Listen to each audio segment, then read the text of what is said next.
O Senhor esteja convosco. Ele está no meio de nós. Proclamação do Evangelho de Jesus Cristo, segundo São Mateus. Glória a vós, Senhor. Naquele tempo, os discípulos de João aproximaram-se de Jesus e perguntaram: por que razão nós e os fariseus praticamos jejuns, mas os teus discípulos não? Disse-lhe Jesus: por acaso os amigos do noivo podem estar de luto enquanto o noivo está com eles? Dias virão em que o noivo será tirado do meio deles, então sim, eles jejuarão. Ninguém coloca remendo de pano novo em roupa velha, porque o remendo repuxa a roupa e o rasgão fica maior ainda. Também não se coloca vinho novo em odres velhos, senão os odres se arrebentam, o vinho se derrama e os odres se perdem. Mas vinho novo se coloca em odres novos, e assim os dois se conservam. Palavra da salvação. Glória a vós, Senhor.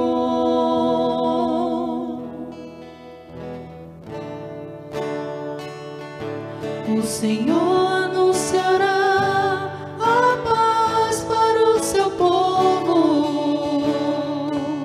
O Senhor anunciará a paz para o seu povo.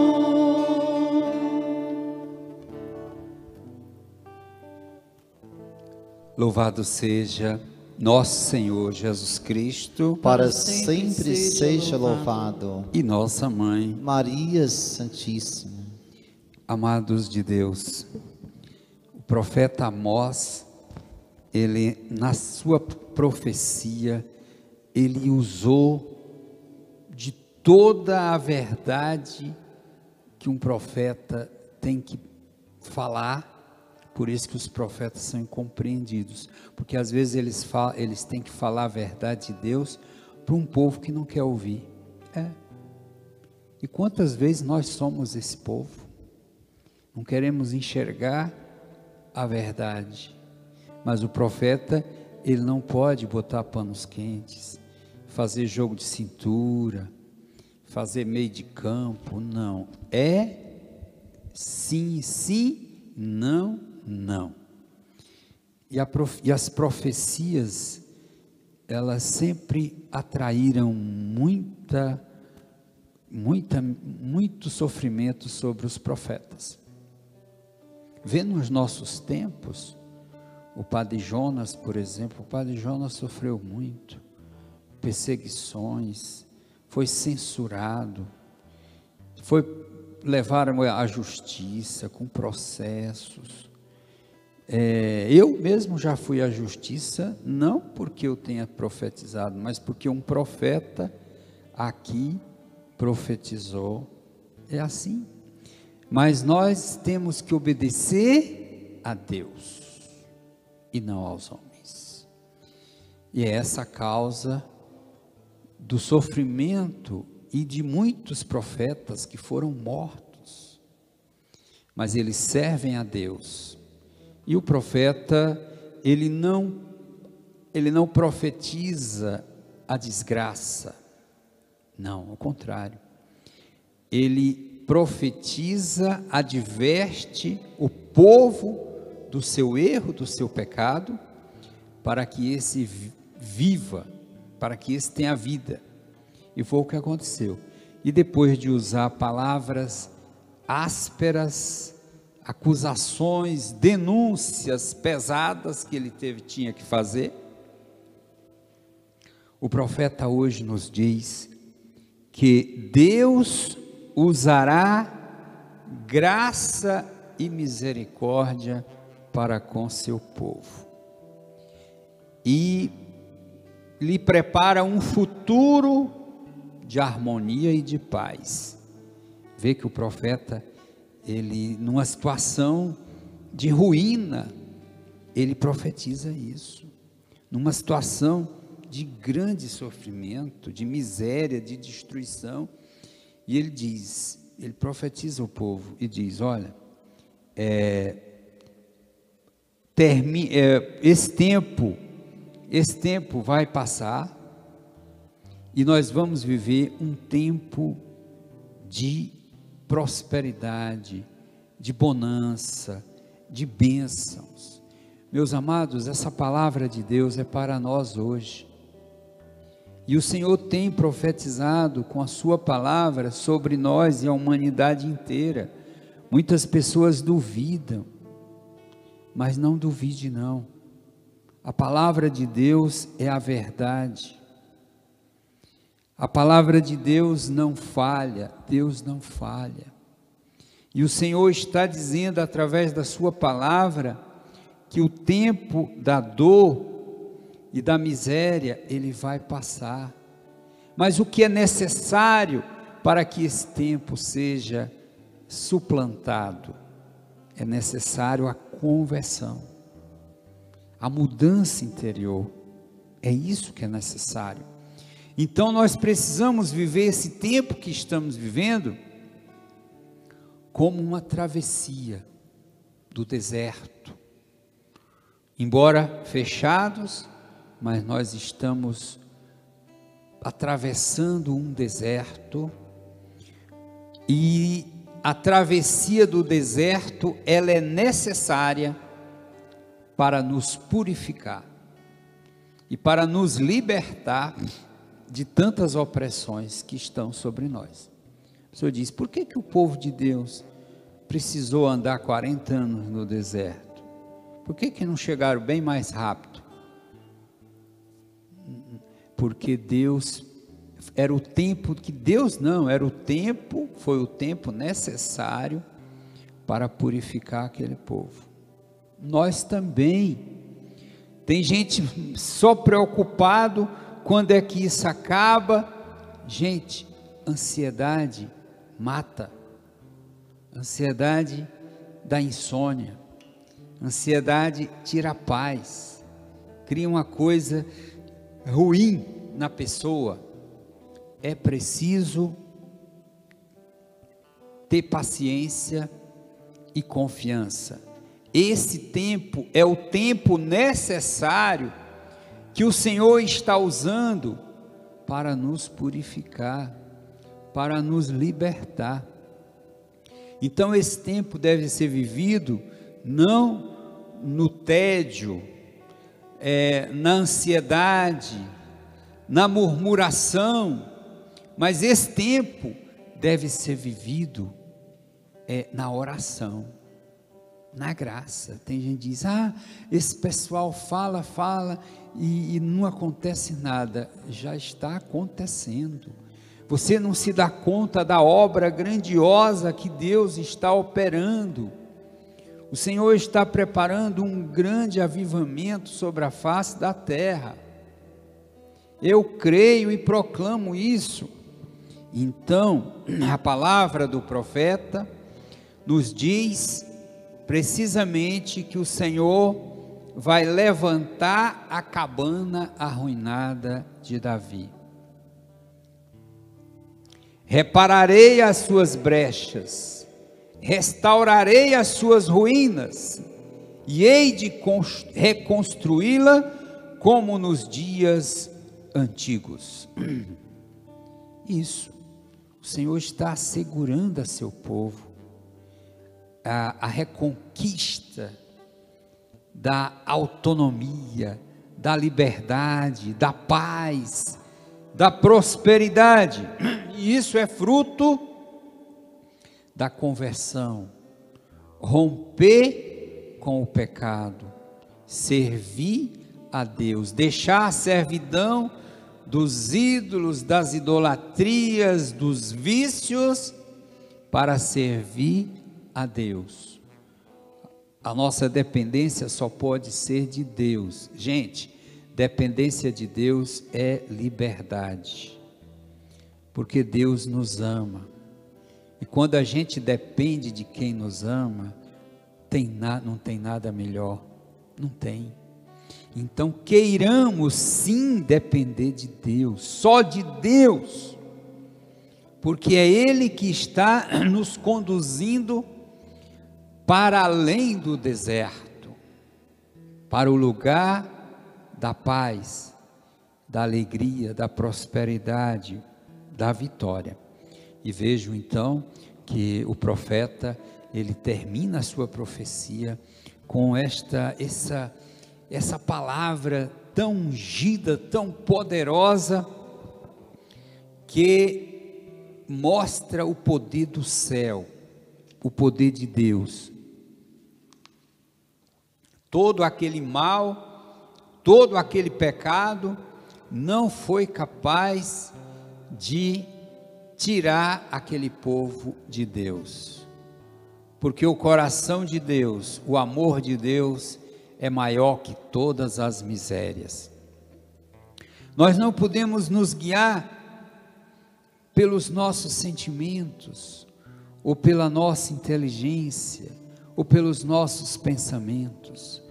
Nós temos, ao contrário, que nos deixar guiar por Ele, pelo Senhor. Amém? Meus queridos, então é isso. Essa palavra, para mim, é uma palavra para nós hoje. É uma palavra que vem nos trazer esperança. Deus tem um projeto de restauração, Deus tem um projeto de reconstrução. Reconstrução não de uma casa, de uma tenda, mas a reconstrução da verdadeira casa de Deus. Qual é a verdadeira casa de Deus? Eu, você, cada um de nós. Então o Senhor tem um projeto de restauração para o nosso ser. Começa dentro e vem de dentro para fora.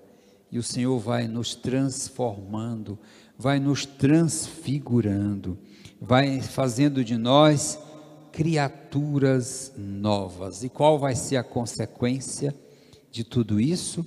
A consequência de tudo isso, de nos abrirmos à ação do amor de Deus, do amor divino, é justamente uma vida nova, uma vida de paz, uma vida de harmonia. É isso a consequência que o Senhor está trazendo para nós. Amados de Deus, a palavra do Evangelho, esse Evangelho tão pequeno, mas tão contundente, fala sobre o jejum. Tem pessoas que até hoje também, quando fazem ou pensam em jejum, fazem como os fariseus. Os fariseus faziam as coisas para serem vistos, ou faziam as coisas para serem admirados. E nosso Senhor nos ensina a fazer as coisas de forma discreta. Façamos tudo por amor a Deus. O irmão não precisa saber, não. Mas eu estou fazendo jejum e ninguém sabe, não tem nem graça. Como é que vão dizer, nossa, como é que você consegue? Meu irmão, Deus conhece a intenção do nosso coração. A Deus ninguém engana. Quando nós fazemos uma prece, Deus já sabe o que está por trás dessa prece. O importante do jejum é a intenção com que ele é feito. Qual é o sentido verdadeiramente do jejum? É deixar de comer? É passar fome? É sofrer? Não, não é isso. Não é isso que Deus nos propõe. Deus nos propõe vencer a nossa volúpia. E isso se faz através quando a gente é capaz de, mesmo sendo necessária aquela comida, e eu gosto tanto daquela comida, mas eu vou eu vou me abster dessa comida.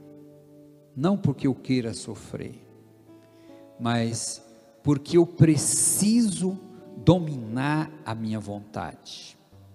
Então o jejum, ele vai me ajudar a ser livre, até mesmo diante das minhas necessidades. É isso que acontece. Por isso que Jesus falou, quem já está com Deus, quem está em Deus não precisa fazer jejum.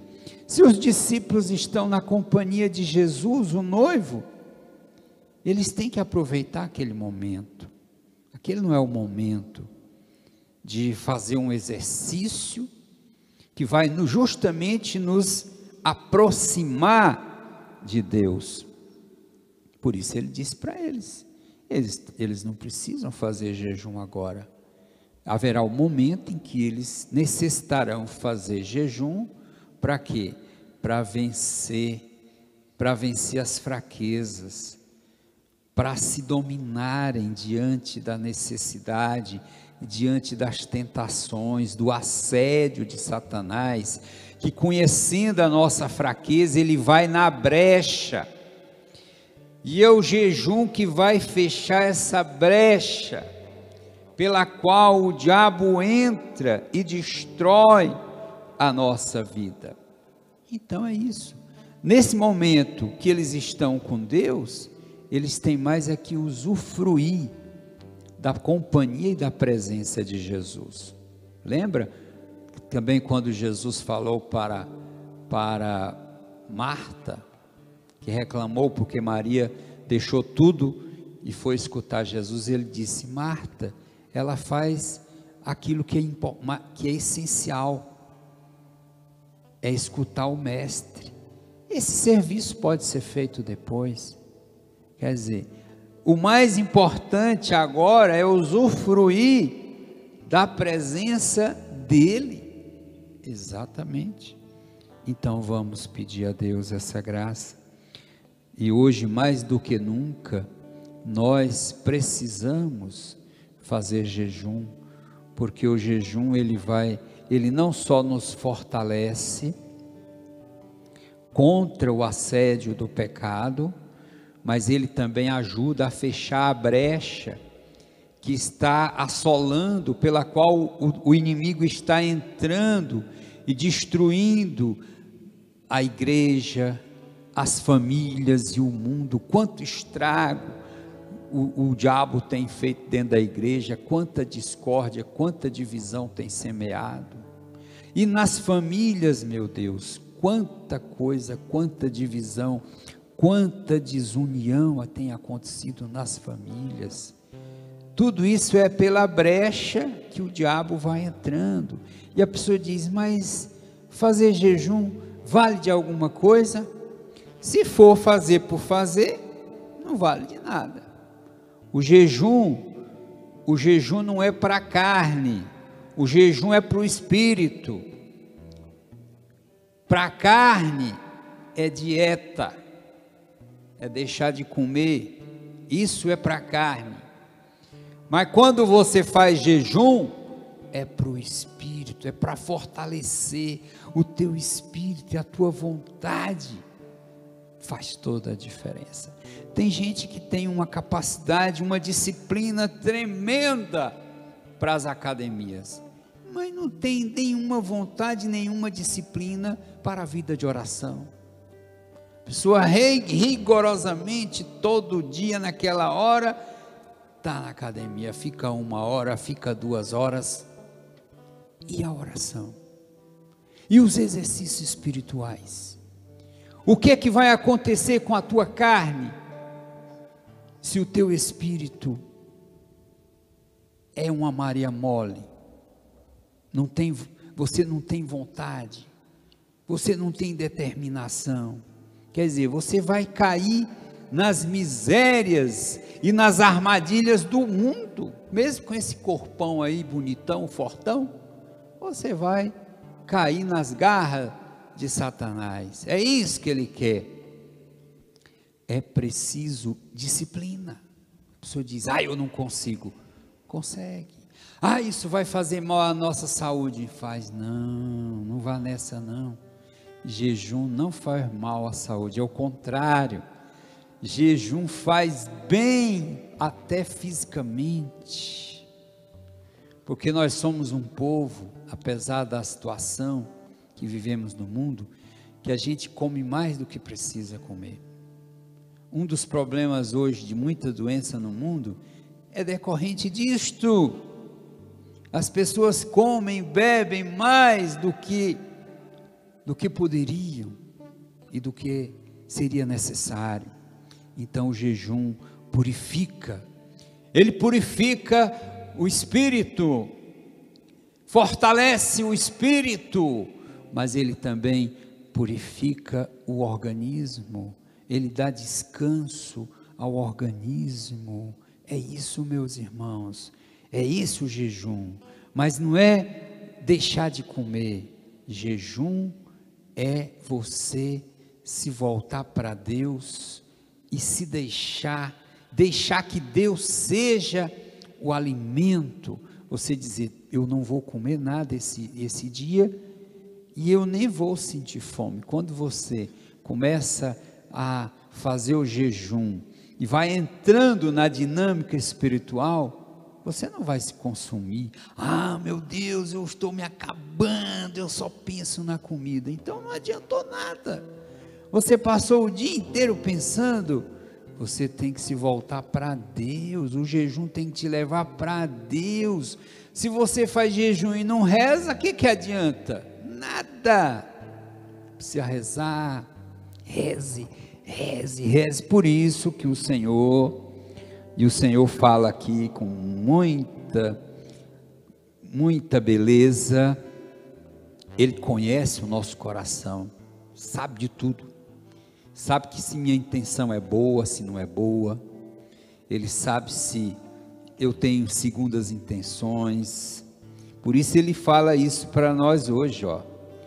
Ele dá o exemplo do pano, do remendo, né? Diz assim: de que adianta jejuar se o nosso coração não está contrito e humilde? Um coração ressentido, magoado, vingativo, o que adianta fazer jejum? Revoltado, não é capaz de amar, então é o remendo novo em pano velho. É o remendo novo em pano velho. Você fazer jejum com o coração cheio de ódio, de ressentimento, de mágoas, vai adiantar o quê? Você não se deixa lavar, tocar pela presença do Senhor.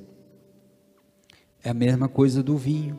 O vinho e o remendo são como a nossa maneira de pensar e de viver, dentro desse exemplo que o Senhor nos deu. O odre e o pano representam o nosso coração, que acolhe a novidade do Evangelho de Jesus Cristo. E qual é a novidade do Evangelho de Jesus Cristo? O amor e a misericórdia. É isso. Então é o vinho, é o pano e o vinho. Por isso que nós temos que fazer as coisas, mas com o sentido com o qual fazemos o jejum é que é fundamental, para que a ação da graça de Deus verdadeiramente nos transforme. Amém? E é isso que essa maravilhosa palavra está exortando a cada um de nós hoje. Vamos abrir o nosso coração que vai acolher a novidade de Deus. O nosso coração é o pano novo e o vinho novo.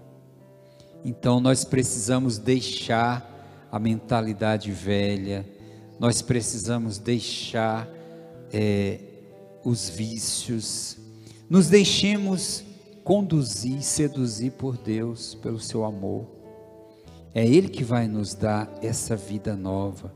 Por isso vamos ficar de pé e vamos dizer ao Senhor: Senhor, pode manifestar a novidade do teu amor, porque eu desejo uma vida nova.